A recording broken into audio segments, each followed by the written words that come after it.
আসসালামু আলাইকুম, আশা করি সবাই ভালো আছেন। শামীম কেএস এর আজকের এপিসোডে আপনাদের সকলকে স্বাগতম।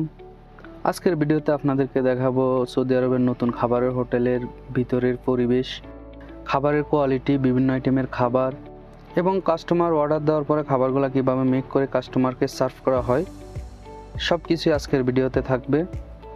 তাই ভিডিওটি না টেনে শেষ পর্যন্ত দেখার অনুরোধ রইল। আর পুরো ভিডিও জুড়ে আপনাদের সাথে থাকবো আমি মোহাম্মদ দিন ইসলাম শামীম। আপনারা দেখতে পাচ্ছেন শিকের ভিতরে খাসি, দুম্বা, ভেড়া, ছাগল এবং মাছ সহ সাথে মুরগিও আছে। বিভিন্ন ধরনের কাবাব এখানে রেখে দেওয়া আছে, যদিও এগুলো এখনও রেডি হয় নাই। একটু পাশেই লক্ষ্য করলে দেখা যাচ্ছে যে বিভিন্ন আইটেমের ফিরনি, সালাদ, জয়তুন, আরও হরেক রকমের সালাদ এখানে আছে। এভাবে রাখার উদ্দেশ্য হচ্ছে কাস্টমার যাতে কাস্টমারের চাহিদা মোতাবেক দেখে দেখে অর্ডারগুলো দিতে পারে। সাথে মেনু কার্ডও আছে যদিও, কিন্তু এটা রাখার আরেকটা সুবিধা আছে, কাস্টমার দেখতে পেল খাবারগুলো নিজ চোখে। এবং আরেকটু পাশে আমরা লক্ষ্য করলাম বিভিন্ন ধরনের তরকারি এখানে রাখা আছে। সব ধরনের তরকারি আছে এখানে।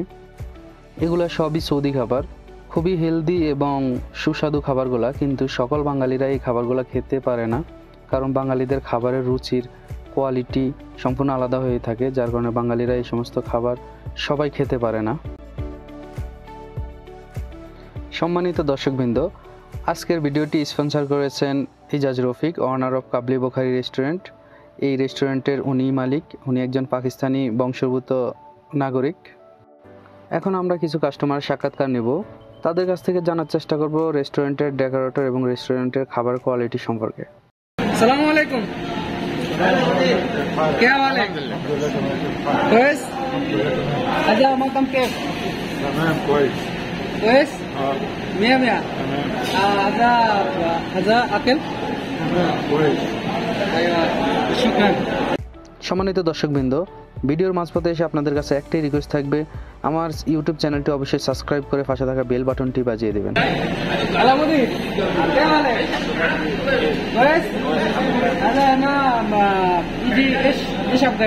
هذا البخاري. بخاري؟ مطعم كويس؟ هذا أكل شراب شيء كله شيء 100 كله مية ان شاء الله. شكرا. আপনারা দেখলেন দুইজন লোকের সাক্ষাৎকার নিলাম, দুইজনে আরবি ভাষার লোক, এবং দুজনে আমাকে বলছে হোটেলের পরিবেশ এবং খাবারের কোয়ালিটি খুবই ভালো।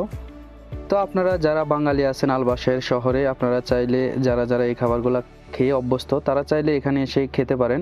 এখন আপনাদেরকে দেখাবো হোটেলের ভিতরের পরিবেশ, যেখানে খাবারগুলা মেক করা হয়। বুঝতে পারছেন, আমরা চলে আসলাম একবারে হোটেলের সিক্রেট জায়গায়, যেখানে খাবারগুলা মেক করা হয়।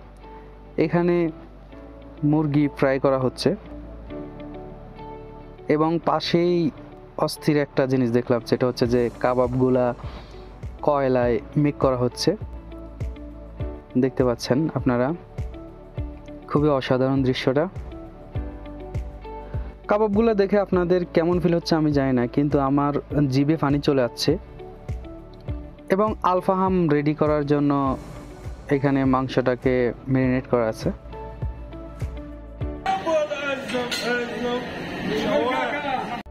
হোটেলের যারা শেফ আছে তারা খুবই খুশি, ওনাদের বডি ল্যাঙ্গুয়েজ দেখে বোঝা যাচ্ছে।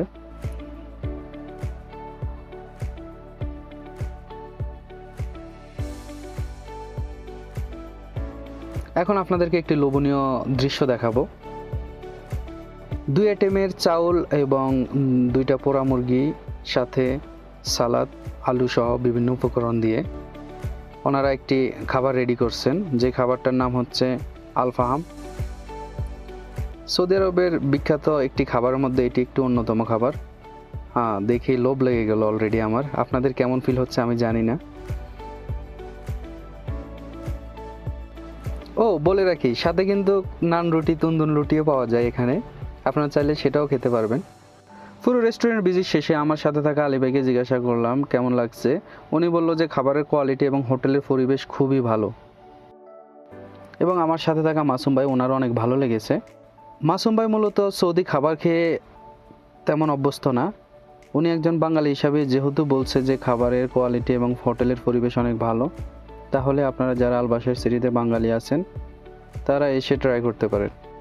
ভিডিওটি ভালো লাগলে লাইক কমেন্ট শেয়ার করতে ভুলবেন না এবং যারা আমাকে ইউটিউব থেকে দেখছেন তারা অবশ্যই চ্যানেলটি সাবস্ক্রাইব করবেন এবং যারা ফেসবুক থেকে দেখছেন তারা অবশ্যই ফেসবুক পেজটি ফলো দিয়ে পাশে থাকবেন। ধন্যবাদ সবাইকে।